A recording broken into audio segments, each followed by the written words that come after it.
Sim, deixa eu falar. Então, como é que vai funcionar? Vocês vão ficar olhando a tela do Meet aqui. Eu vou mostrar a questão para vocês. E aí, quando você for responder, você vai mudar de aba e você vai abrir esse site aqui, o Kahoot.it, para marcar a resposta, vermelho, amarelo, verde, ok? Então você vai olhar tudinho pela live e depois muda de aba só para responder. Compartilha a tela aí. Compartilhando. Vamos embora. Vou começar, tá, galera? Go, go, go! Posso começar, né? Pode. Primeira pergunta. Agora, vocês estão vendo a minha tela, né? Sim, bora. Estamos sim. Não precisa acessar o app, vai no navegador. Vamos lá. Não precisa de app, não.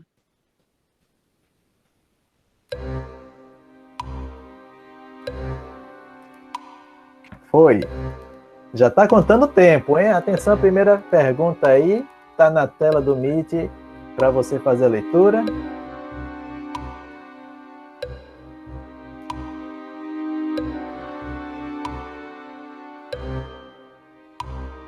Não tem problema se está em inglês. As perguntas e as respostas, as alternativas estão em português e você vai marcar pela corzinha aí.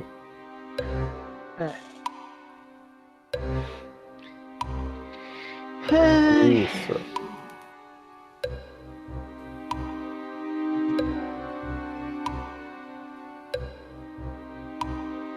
Exatamente, Joel.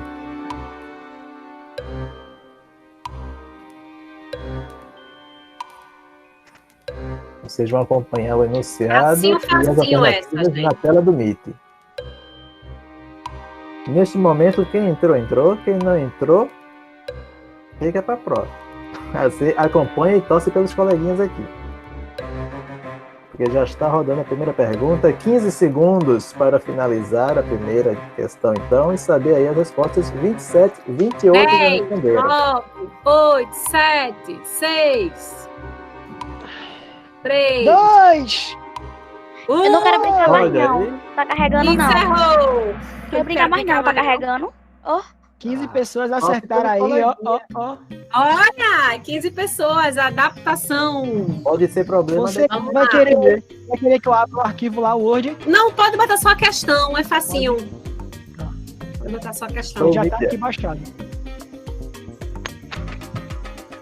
Aí, gente.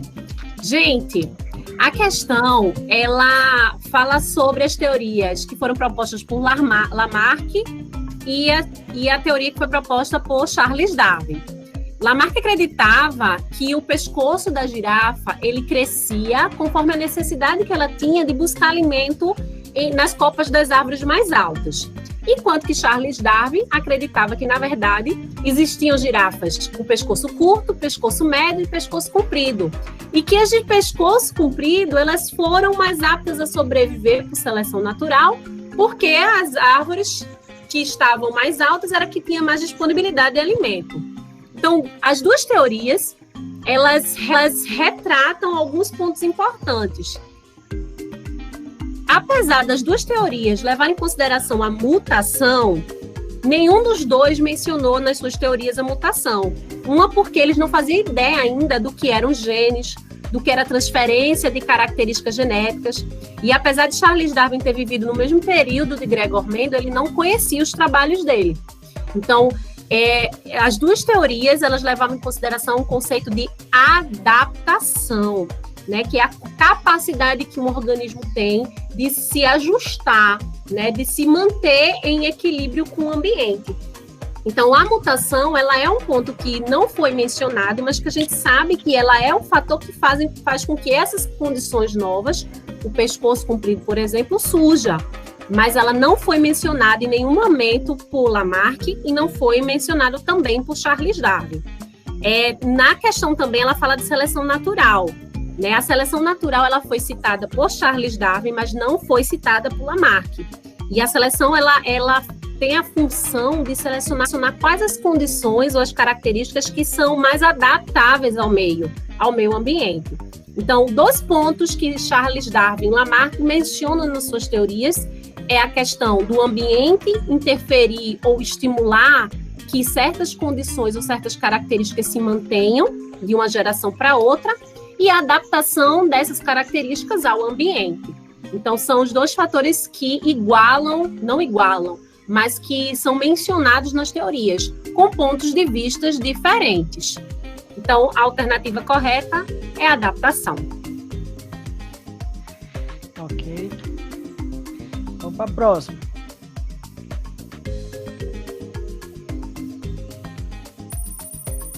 Então, a Alana aí em primeiro lugar, Túlio em segundo, Natália em terceiro e Caio chegando perto. Segunda questão. Qual fenômeno evolutivo explica a manutenção das diferenças ecológicas e biológicas citadas? Deixa eu aumentar a imagem.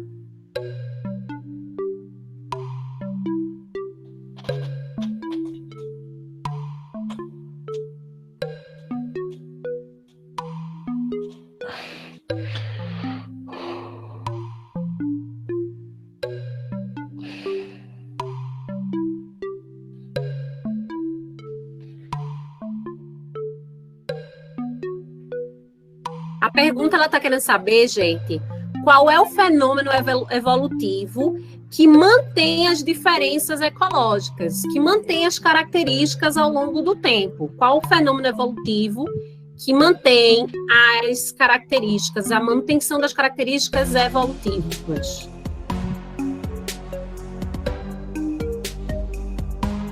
Dentro desse textinho aí.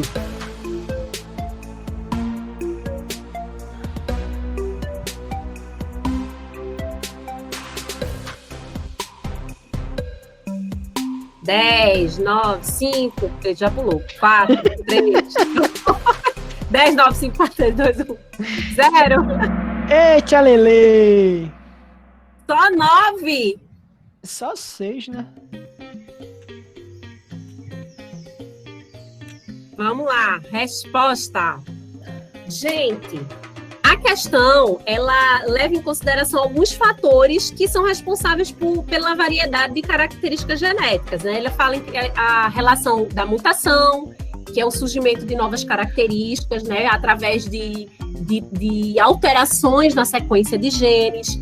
Ela fala do fluxo gênico, que é a transferência de genes de uma geração para outra através do processo reprodutivo. Ela fala da deriva gênica, que é o processo no qual ocorre uma alteração, uma modificação nas frequências gênicas por algum evento aleatório, certo? E ela fala também do equilíbrio de Hardy-Weinberg, que significa, que explica como que o gene se mantém, como as características se mantêm ao longo de uma geração. Resumindo, a mutação, ela gera novas características, beleza, por uma alteração dos genes.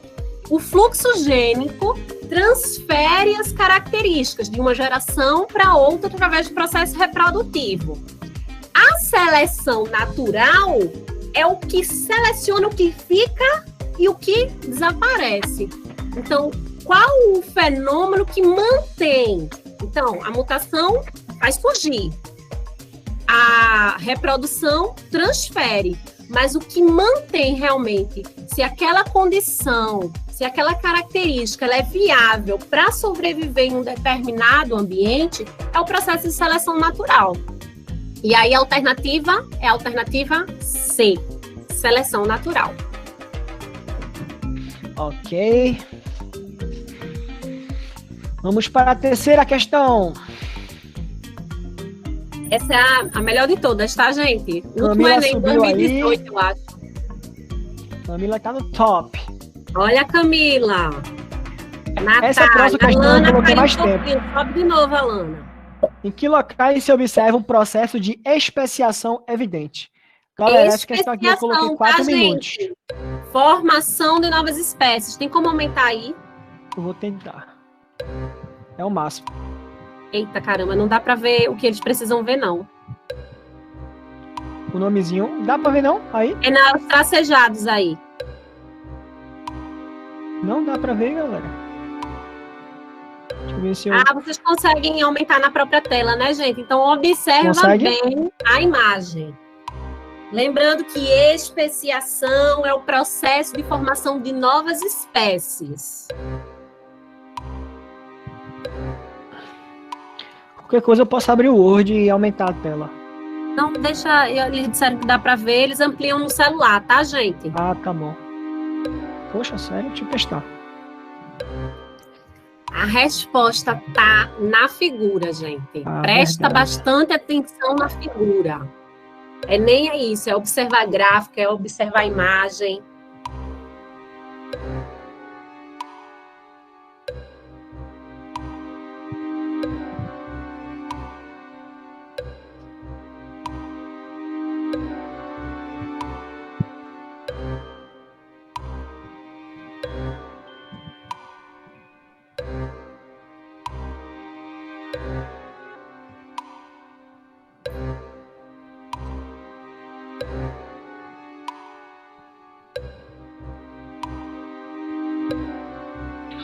Essa questão foi bastante comentada no Enem, tá, gente?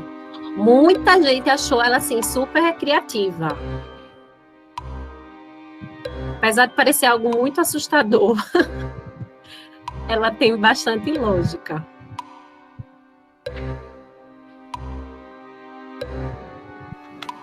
Essa questão foi mais bondosa em relação ao tempo.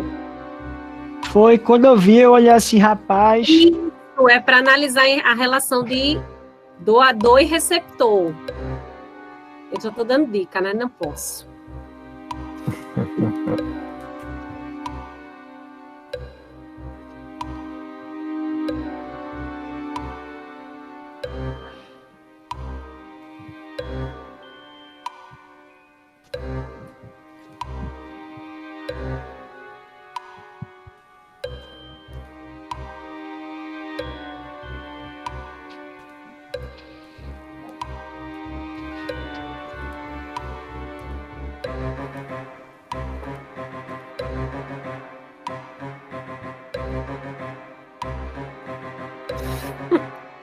Cronômetro.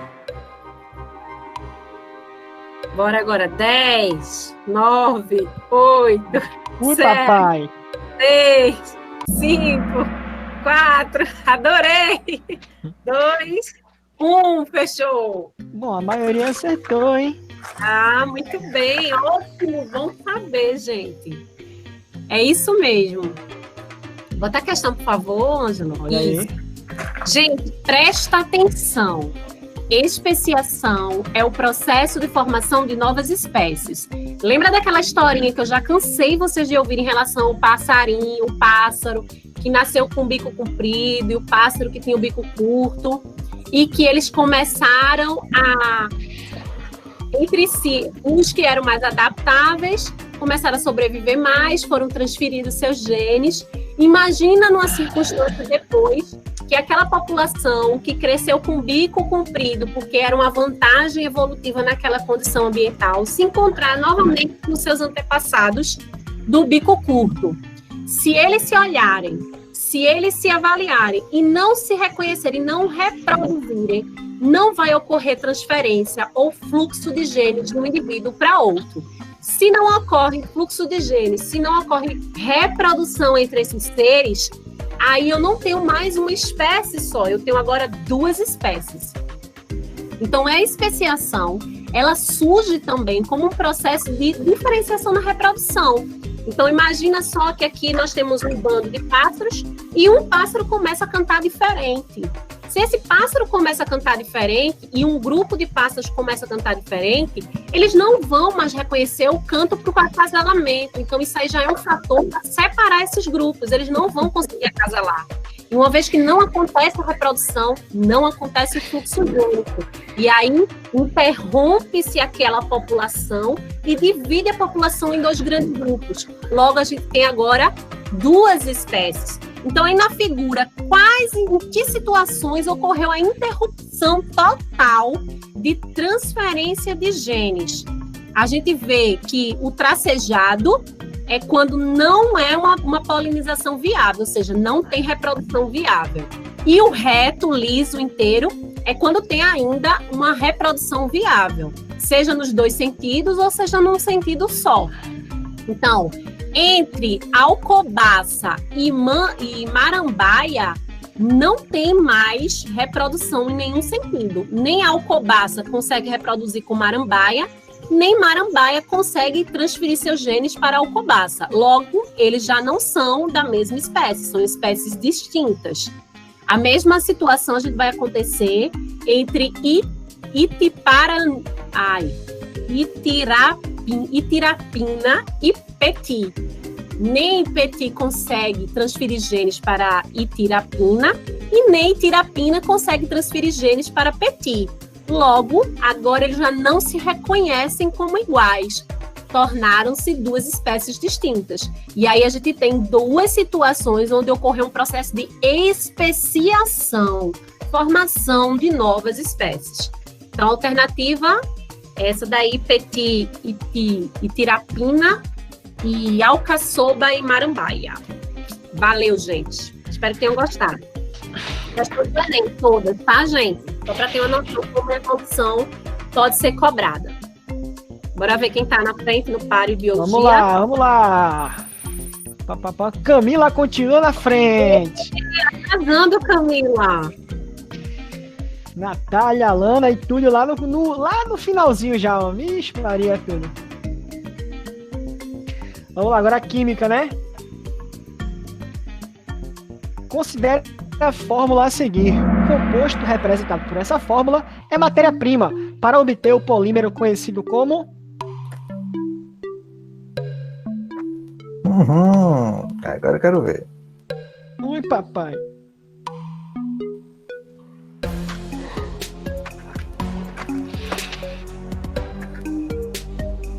Essa é uma das mais fáceis, hein?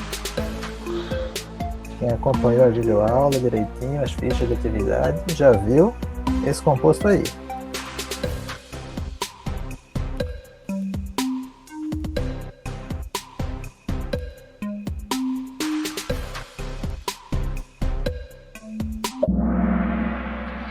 Olha aí, 8 pessoas acertaram.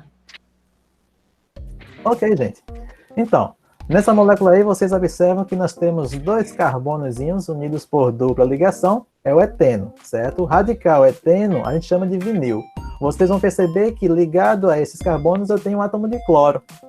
Então eu tenho aí o cloroeteno ou clorovinil. Neste caso, se eu quebro a ligação dupla dele, para poder fazer justamente uma reação de polimerização, criar um polímero a partir dessa molécula, o nome deste polímero será o quê? Será policloreto de vinila, ou da terminologia da nomenclatura em inglês, polivinil clorido, do qual nós temos então a sigla PVC, aquele material que a gente já tinha falado anteriormente, não é isso? Que tem ali tubulações hidráulicas, na verdade, outros materiais feitos com isso aí, tá bom? Poxa, fiquei impressionado agora. Vamos pra próxima. Eu não sabia isso não, velho. Eu tinha decorado só, tá ligado, pro vestibular. Eu decorava os formatos assim, desse jeito é isso aqui. Acabou-se. É o cloreto de vinila, se forma um polímero policloreto de vinila. Que aí, como a nomenclatura é tudo em inglês, né, que manda no mundo, então é o PVC. Meu irmão, gostei. Vamos pra Camila próxima. em primeiro lugar, Túlio em terceiro lugar. E Natália lá em segundo. Tem gente subindo no monte aí, vamos lá. É, o pessoal tá subindo. Sobre esta reação, é correto afirmar que... Vamos lá, deixa eu aumentar essa imagem. Vamos ver para a reação? Olha a reaçãozinha que nós temos aí, ó, do acetato de vinila. Né? Todos os chicletes são feitos a partir da goma base e a goma é elaborada com base em um polímero, que é este daí, o acetato de polivinila, o que impede que o chiclete se desmanche na boca. Vocês observam então a reação de polimerização que está acontecendo aí. E sobre isso aí, o que eu posso dizer? O polímero possui uma cadeia carbônica insaturada. É uma reação de polimerização por adição. O monômero é um ácido carboxílico. O PVA apresenta a função orgânica cetona. Preste atenção nas alternativas, olha para a reaçãozinha que é tranquilo de responder. Vamos lá. Tempo, 50 segundos.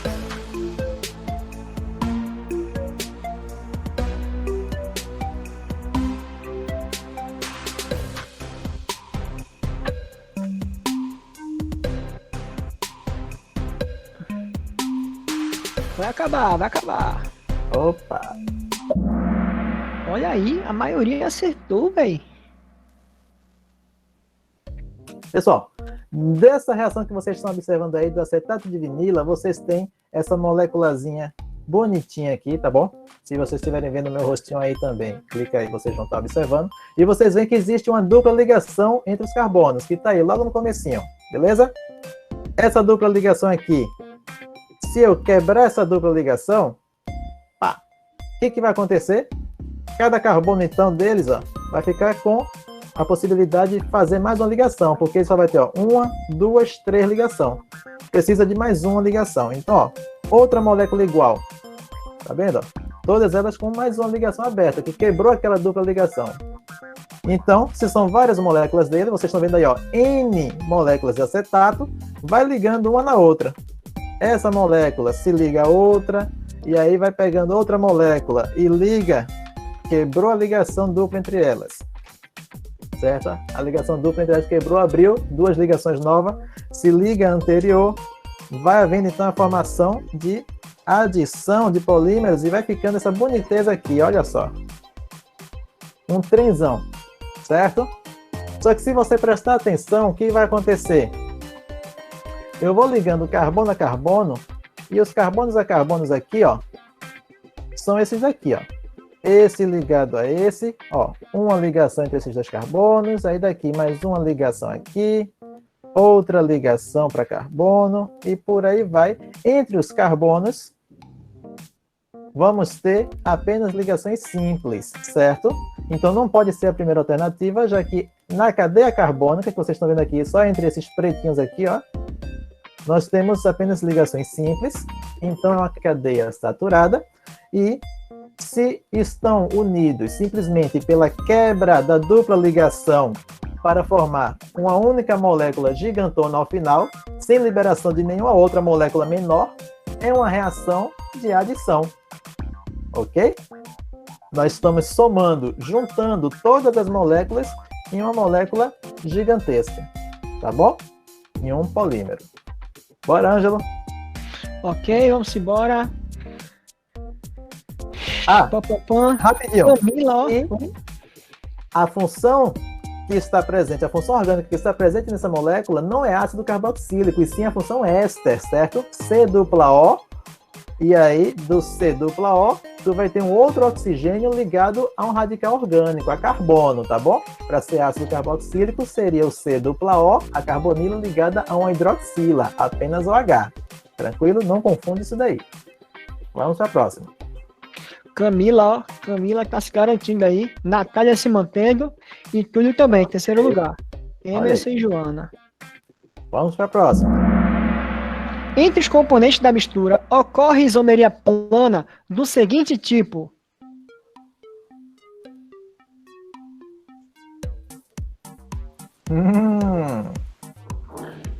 E aí?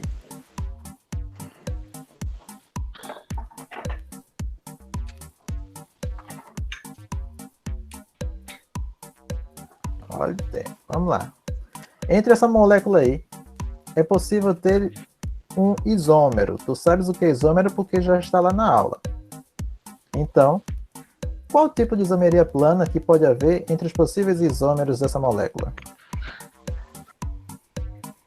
Olha só, 2 carbonos, 6 hidrogênios e 1 oxigênio. Quais cadeias, quais moléculas eu consigo formar com 2 carbonos, 6 hidrogênios e 1 oxigênio? E se eu conseguir obedecer direitinho as ligações? Dividiu opiniões essa daí, hein? Olha só. Isomeria de função. Presta atenção no seguinte. A fórmula molecular era C2H6O. Então, só olha para mim. Tu tem 2 carbonos. Olha ele aqui, ó. 2 carbonos pretinho. 6 hidrogênios, branquinho aqui, ó. 1, 2, 3, 4, 5, 6. E o oxigênio vermelhinho aqui, certo? Tá aqui a moléculazinha. Quando eu tenho, então, essa molécula desse tipo aqui, tu percebe que este carbono está ligado um oxigênio e um hidrogênio. Oxigênio e hidrogênio é hidroxila. Se eu tenho hidroxila, OH, ligado a um carbono que só apresenta ligações simples, essa função orgânica é a função álcool. Tranquilo? Mas se eu pegar esse oxigênio aqui e trouxer ele para o meio, eu tiro ele daqui, certo? E coloco ele entre esses dois carbonos. Olha só o que se transformou. Eu tirei o oxigênio que estava na ponta e coloquei entre os dois carbonos.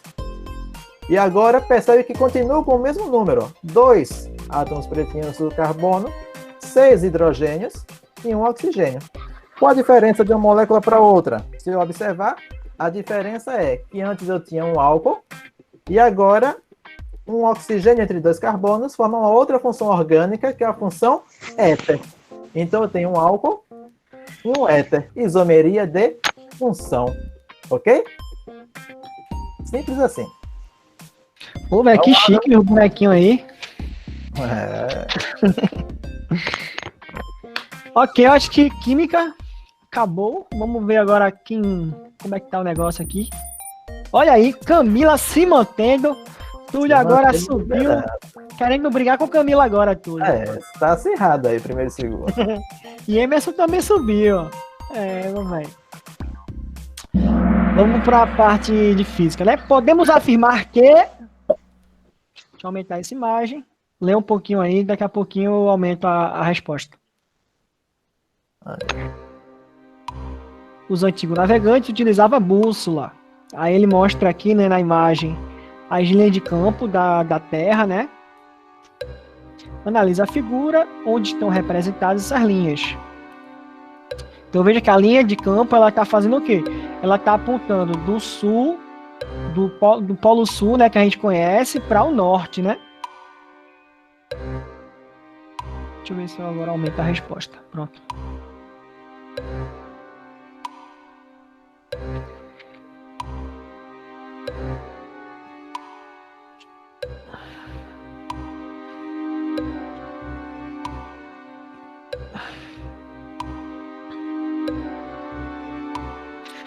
Vamos lá, 37 segundos.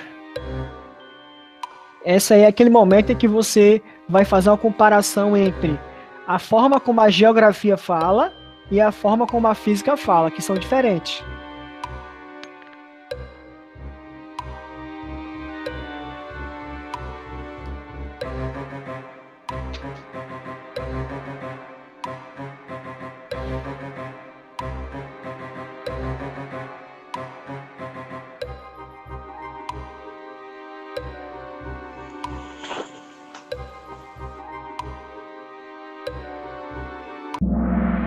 Olha aí, 7 pessoas acertaram. Pô, tá legal, tá legal. Antes de eu comentar a resposta, eu queria mostrar para vocês aqui, eu vou desenhar rápido, o que vocês já viram lá no vídeo do YouTube, né? Como é que funciona o ímã. Eu vou desenhar aqui a Terra, o planeta Terra. Olha aí a Terra, isso aqui é a Terra. No desenho já mostra para vocês que as linhas de campo magnética, elas apontam como? Do lado de fora. Elas apontam de baixo para cima. Elas apontam de baixo para cima. E lá dentro, o que vai fazer vai ser ao contrário. Elas vão apontar de cima para baixo. Ok, o que isso significa? O ímã normal ele tem polo norte e tem polo sul. As linhas de campo elas sempre vão sair do polo norte para o polo sul. Elas saem do polo norte para o polo sul. Esse tipo de polo norte-sul a gente chama também de polo norte-sul magnético. Claro, porque a gente está tratando do fenômeno de magnetismo. E dentro acontece o contrário, como eu desenhei ali no planeta Terra. Enquanto que fora é norte-sul, dentro é do sul para o norte. Além disso, tem umas linhas de campo que elas estão bem no meiozinho aqui, ó. Elas vão divergir e vão encontrar o outro lado, o lado infinito. E aqui ela está chegando. Então ela sai dali, na pontinha de cima, e chega aqui. Ok. Então o que acontece? Qual é a região que é o norte magnético e qual é a região que é o sul magnético? Se você for ver, o norte magnético vai ser a região de onde sai a linha de campo. Então essa região é o nosso norte magnético. Enquanto que essa região aqui, onde a linha está chegando, essa região é o nosso sul magnético. Só que, o que acontece? Por padrão, a gente chama essa região daqui de cima de hemisfério norte, né? Lá de geografia. Deixa eu dividir aqui. Então, essa região, apesar de ser o sul magnético, por padrão, pela geografia, ele é um norte geográfico. Enquanto que o nosso norte magnético, ele vai ser o nosso sul geográfico. E aí tem só uma confusãozinha, né? Porque a nossa bússola, o norte dela vai apontar, ele vai sempre apontar para o norte geográfico, o nosso referencial, que a gente usa na bússola, o norte geográfico. Então, o norte dela, o que acontece é o seguinte: o norte dela é um norte magnético. E claro, como a gente já deve ter visto aquele vídeo que eu passei para vocês, os polos opostos eles vão se atrair. Então, o polo norte da minha bússola, ele está sendo atraído pelo polo sul magnético. Então, é uma coisa normal. A nossa bússola, a parte norte dela aponta para o sul magnético e a parte sul dela aponta para o norte magnético. E aí, a questão da convenção geográfica diz que a nossa bússola, a parte norte dela aponta para o norte geográfico. É só questão de realmente que a forma como a gente chama na geografia é o oposto do que a gente chama na física. Então a bússola, o norte dela aponta para o norte geográfico, que na verdade é um sul magnético. Então vamos para a questão. Ele quer que a gente analise, né, as afirmações. Vamos lá. A letra A. O polo sul do ponteiro da bússola aponta para o polo norte geográfico, porque o norte geográfico corresponde ao sul magnético. Veja só, esse porquê está correto. Norte geográfico corresponde ao sul. Só que a primeira afirmação está errada. O polo sul do ponteiro aponta para o polo norte geográfico. Não. A bússola, a ponta da agulha norte, aponta para o norte geográfico. Se você for ver as outras alternativas, elas sempre vão ter esse detalhezinho. Quando não erra na explicação, eles erram na forma como para onde a bússola vai apontar. Olha aqui a letra D. Ó. O polo sul do ponteiro aponta para o polo sul geográfico. Deixa eu pensar. Se o polo norte aponta para o norte geográfico, o polo sul aponta para o sul geográfico. Porque o norte geográfico corresponde ao sul magnético. De fato, o norte geográfico ele vai ser o sul magnético e, portanto, o sul geográfico vai ser o norte magnético. Então essa afirmação está completamente correta, apesar de ele querer brincar com você, né? Ele fala do sul e depois explica o norte. Mas é isso, tá todo corretinho. Sul aponta para o sul geográfico, norte aponta para o norte geográfico. Mas um é o contrário do outro, né? O norte geográfico é o sul magnético, o sul geográfico é o norte magnético. E aí vamos ver aqui, ó. Túlio subiu aqui, Emerson ficou em segundo e Camila agora está no terceiro lugar. Joana também, ó, deu a subidinha. O Felipe apareceu. Excelente, excelente. Estão corretas. Tem aí 4 afirmações. E aí você vai ver qual é a correta e qual aqui não é. Quais são as que estão corretas? Essa aqui a gente vai falar um pouquinho sobre as propriedades dos ímãs, né? 11 já responderam. 12, 13, 14, 15. Olha aí. Essa questão é boa. 20 pessoas, 21 acertaram. 30 segundos.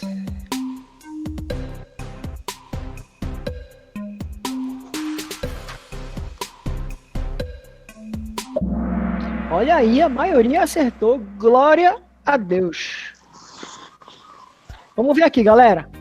Então, primeira afirmação. Convencionou-se que o polo norte de um ímã é aquela extremidade que, quando o ímã pode girar livremente, aponta para o norte geográfico. Perfeito.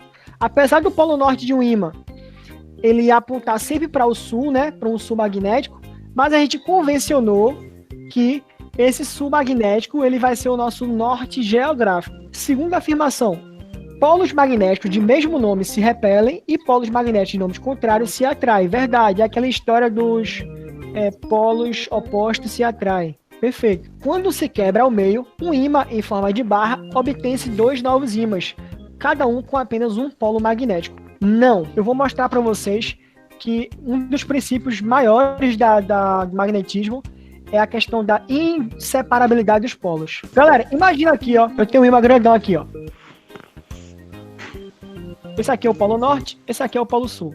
Como é que vão estar linha de campo? Do lado de fora, do norte para o sul, do lado de dentro, sul para o norte. Do lado de fora, norte para o sul, do lado de dentro, sul para o norte. Então aqui, ó, a setinha para cá, ó, e aqui para cá. A setinha para cá E aqui dentro, ó, pra cima. Ok, o que acontece se eu simplesmente quebrar esse ímã em 2 pedaços? O que acontece? Vou desenhar a linha de campo. Se eu cortasse aqui, né, no meio, o que ia acontecer aqui? Aqui ia continuar desse jeitinho, ó. Claro, a intensidade ia diminuir, com certeza. Com certeza. Esse material do ímã, né, que é um óxido de ferro, a ferrita, ela vai ter propriedades relacionadas à quantidade de massa também. E aí, ó, aqui dentro, ó, vai continuar apontando para cima e aqui fora para baixo. Cima, baixo. Cima, baixo. Então, o que aconteceu é que gerou-se 2 ímãs, velho, de novo. A região de onde sai é o norte, a região onde chega é o sul. A região onde sai é o norte, a região onde chega é o sul. É isso. Então, a inseparabilidade dos polos é uma propriedade essencial dos nossos ímãs. Camila aí, ó, voltou para o primeiro lugar. Voltou, E Túlio, segundo lugar. Joana começou a subir loucamente agora. Vamos ver se a gente tem uma mulher no primeiro lugar dessa vez, né? Porque os 2 últimos foram homens. Segura a onda aí, Camila. Vamos lá. Última questão. Confirme se é verdade ou falso a afirmação dada ao final. Para quem não sabe, em inglês, verdadeiro é true. True E falso é false. Deixa eu aumentar a imagem aqui. Essa questão, na verdade, era bem maior, tá ligado? Eu só simplifiquei ela para ficar bem na chincha mesmo. Responde verdadeiro, falso e tchau.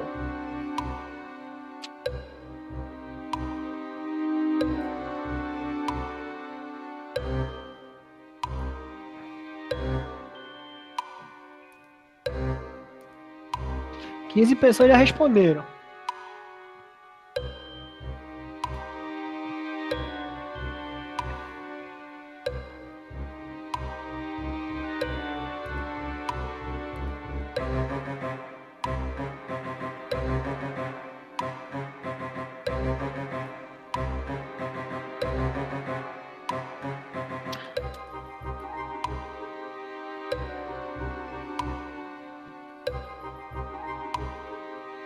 Ok. 14 pessoas acertaram. Muito bom, muito bom, muito bom. Beleza. Vou comentar aqui, galera. Essa questão aqui é inclusive sobre aquele vídeo 4, que era sobre força elétrica, se eu não me engano. Então ele colocou 3 partículas, provavelmente partículas com cargas diferentes, já que elas estão girando para direções diferentes. Elas estão submetidas a um campo que está entrando na página. Esse xizinho aí é como se fosse uma flecha, né? E aí a flecha, você vê aquela base dela, que o índiozinho segura. Aquela cruzinha que a pessoa coloca a mão. Então, esse campo está apontando para dentro do quadro, certo? E aí eu tenho aí 2 partículas girando um para o lado para o outro, e a terceira partícula ali, ela simplesmente está se movimentando e não está acontecendo nada com ela. Ela não está sofrendo nenhuma força magnética. E aí ele fala, a partícula 3, ela não sofre desvio de trajetória ao entrar no campo V, no campo V e B, na verdade o campo seria B, tá? Porque ela apresenta excesso de carga elétrica. Pessoal, para finalizar isso aqui com chave de ouro, eu queria mostrar para vocês uma coisa que tem nos vídeos, né, do YouTube, mas que eu gostaria muito de poder mostrar para vocês. Não tem como mostrar com detalhes por enquanto. A equação que rege força magnética é a famosa QV-Besseno. Ele vai ter uma frase que o pessoal inventou para poder decorar ela. QV-Besseno. Fiquei maluco. É porque ele chama de força magnética, né? Claro, é força magnética. Aí bota assim, ó. Fiquei maluco quando vi o Brasil sendo tetra. Esse símbolozinho aqui é o nosso tetra, né?